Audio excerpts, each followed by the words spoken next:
warra nagaaf jaalalaa wal wajjin jiraatu, warra bishaan jennaan aannan namaa laatu, warra rakkataa waamee afeediin qabushu, warra tittuun maree dhadhaa nama gurshu, warra kuusee qabu seenaa baradanuu bara 2000 hangafticha Oromoo Oromiyaa kibba.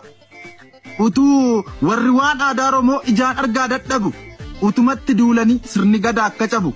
Hin cabu sirni gadaa jechuun xiiqiin diddanii kunoo gadaa Oromoo nuun geessan kaafiddanii. Hidda dhiiga Oromoo gartokkee qaama keenya, hundee dimokiraasii kan addunyaaf fakkeenya. Warra dhugaa lallabee wal qajeelfatu taa'ee, warra baallii dabarsu me'ee bokkootti yaa'ee, warra seeraa wal bulchu sirna gadaan ajajee, warra duudhaa ganamaa as geessise kabaje. Kabajan sinii qaba, kabajonne irraa madde, kunoo sin harka jirti, aadaan keenya yoom badde. Aadaan keenya hin banne sin harka jira ila, galatoomaa gujii koo warra jila. Isinii nan boona, kunoo ilmi keessani, baga jila kana nagaatiin geessan.